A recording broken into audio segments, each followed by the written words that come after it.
Welcome back, everyone, to OpenLine. We have with us our own political analyst, Pat Nolan. We're talking all manner of politics, some national, right off the top, but also a lot state and local. We can talk about the mayor's race, congressional races, what happened with the former Speaker Glen Casada. But Pat Nolan is here, and we're taking your calls. So let's go back to the phones, Pat. Let's go to Wayne, who is on the line. Hello, Wayne. Hey, how you doing? Thank you, Glenn, for taking the call. And Mr. Pat, what I wanted to say is, I wanted the bills he sponsored and pushed to the legislatures, like this education reform bill he pushed through to help the governor get all his charter schools.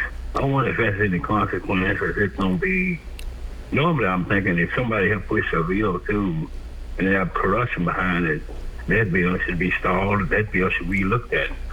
And also I want to know that if we got a governor here, we had in the last election, Governor Hassan said we need more millionaires here in the state of Tennessee. Well, we got that now, because they're not paying their fair share of taxes.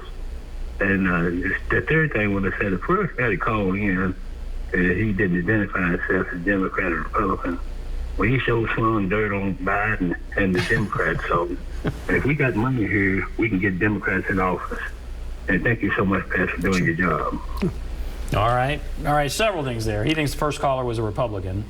And then he's wondering, can Democrats get in office if they have the money? The governor and the education reform bill, what do you think about what he's asking there? Well, first of all, there are no investigations that I'm aware of that are related to the charter schools. That's a slightly different.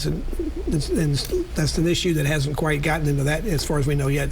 The one thing education-wise that might be a part of this is that Phil has reported several times that he understood the FBI had been looking into the vote that was done on vouchers on the education scholarships. That because that had passed in the House and it passed only after the Speaker and those kind of left the tote board open, so they had to change some people's minds or get them to vote yes to pass the bill. And that could well have been something. There was some reports about a generalship in the Tennessee National Guard being given or being offered or indicated it might be available to somebody if they voted the right way.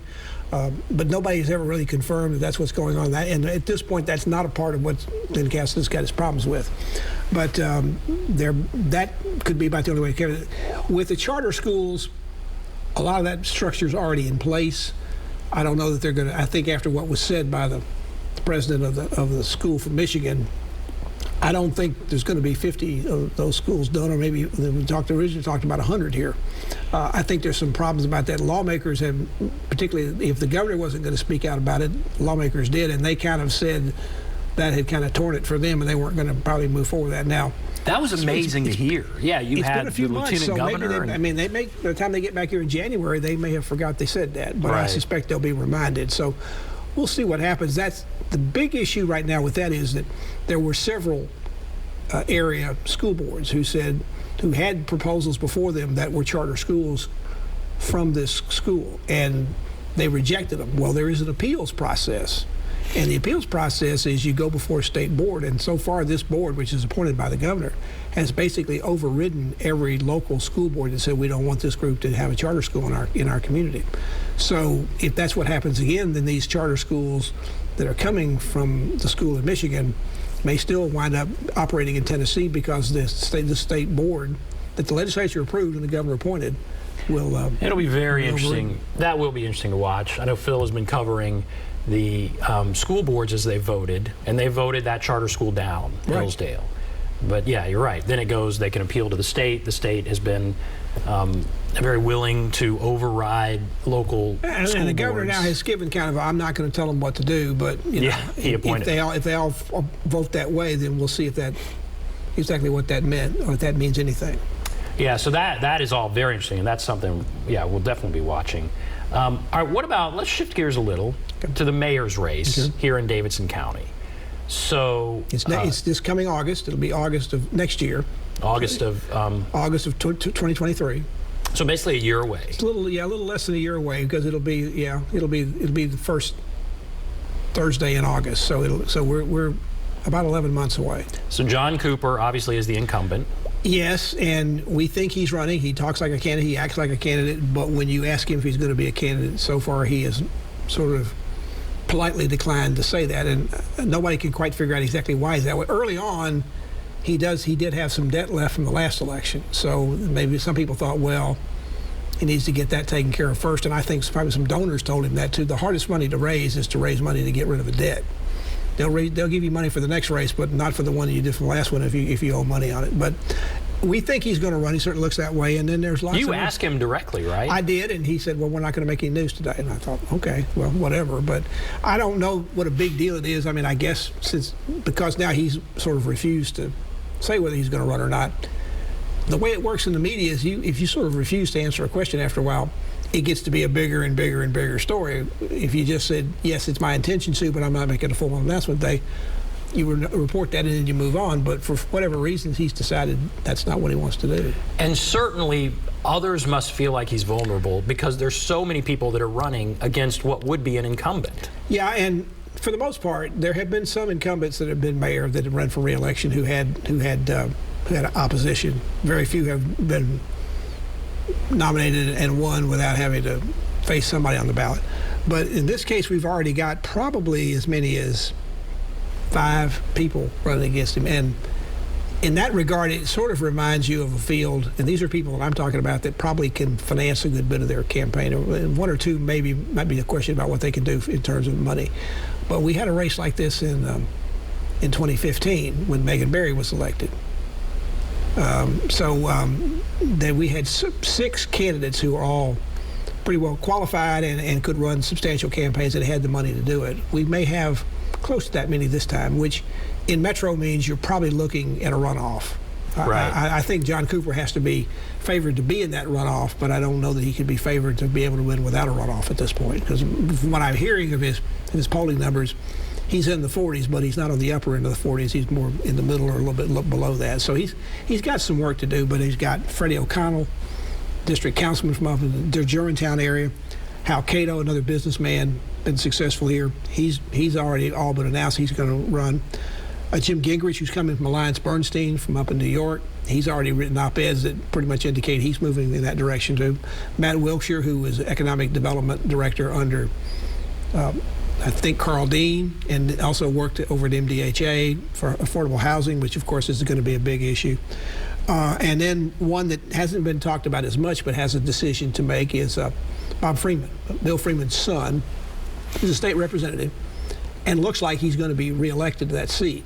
But if he's going to run, he's going to have to get in fairly quickly if he wants to raise money, because if you're a legislator and you go into office and go into session in January, which they will almost the very 1st of January here, the law is you can't raise money for anything, for any race, to run for re-election or to run for mayor. That's right. As long as they're in session. And you can't start up again until they go out of session. And in that case, they probably won't go out of session next year until April at the earliest, maybe March, but I doubt it, more like April. Maybe this year they even went into May for a while. So that's a long time not to do it. Now, I think between Bill and his father, they can probably self-finance, but that's not always the best signal to send out to voters on that. So what do you think the big issues would be?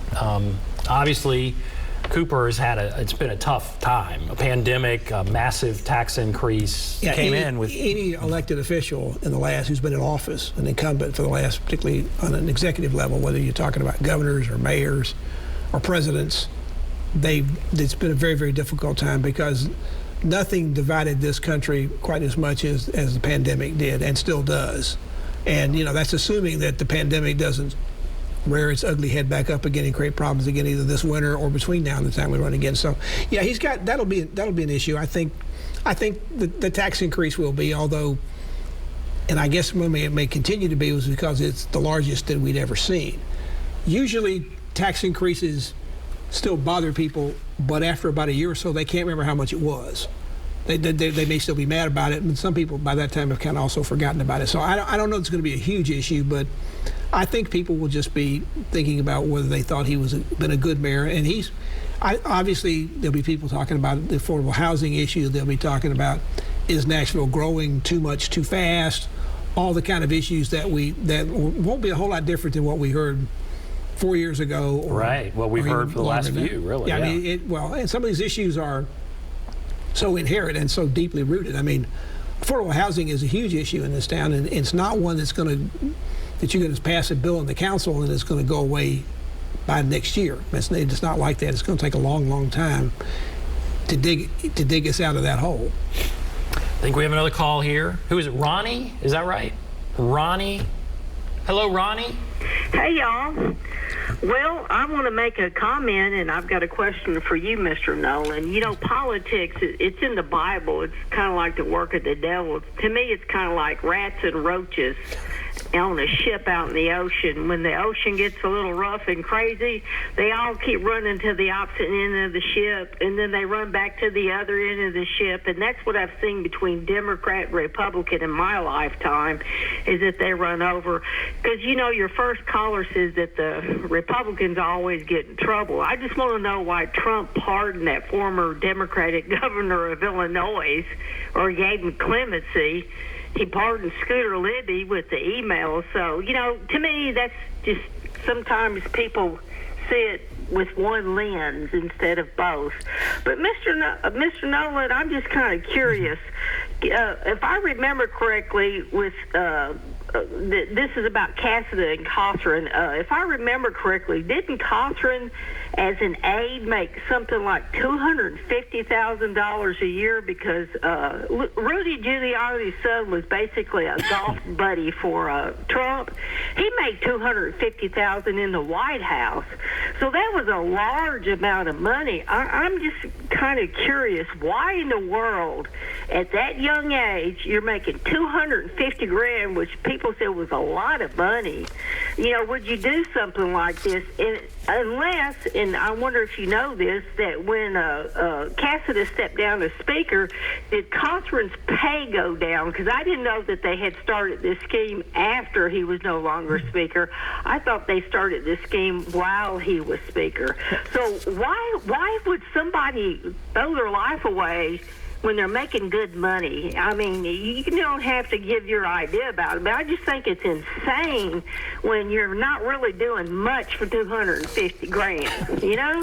So I'm going to hang up and take your opinion offline. Thank you. Sure. I'm not sure that that's what his salary was. I've read here in articles it was 200. It was 200. So, and he was 32 years old. Yes, he was quite young. He was one of the top in the entire country. He was one of the top, and maybe one of the top well-paid aides of anybody. I don't believe he was still in the legislature. I believe he'd already resigned by that point. Once Casada left, I think he left at the same time, but that doesn't mean he still wasn't hanging around. And if you go back and read that indictment, you'll find both of them saying, don't tell anybody that we're involved. Don't mention that. And apparently one of the people that was involved gave the wrong name of the person that's supposed to be the contact, because the person who's actually fronting for all this was Cothren. But somebody got his name wrong and gave a wrong last name that she wound up covering herself by saying, oh, that's really his middle name, and sometimes he goes by his middle name. It got really confusing. They really kind of messed up in how that was done. I can't get in their minds to figure out what they were trying to do, why they thought. But again, in terms of what, and I'm not trying to belittle this, but in terms of what was stolen or what was extorted or all the bribery and stuff that was involved, these are not large, huge numbers amount of money. But for some reason, they thought it was important to try to do this, and I guess they saw it as a racket. Frankly, they didn't cover themselves very well either. So obviously, it didn't seem to me it was that hard for the feds to figure out what was wrong and get the goods on them pretty quickly. If anything, if that indictment is anywhere close to being right. Right. I mean, you've already got defense attorneys telling Phil Williams that if they were representing those two, they'd say, I think it's time for you to get your affairs in order because you're going to be going away. This company they set up received $51,000 in state payments associated with this mailer program. So that's not a ton of money. It's not. I mean, it's a lot of money for a lot of people, but in the grand scheme. But to throw away your whole career and everything, like you said. Here he's not 35 years old, and he's facing 20 years in prison. So that you have to wonder what were they thinking. But then again, you find in a lot of cases people do things, and you wonder what they were thinking. It was $200,000. Yeah, very well-paid aide. And he was young. Well, all right, we have to take a break. Ronnie, Thank you for that call, Ronnie. All right, we'll take a break. Be back right after this.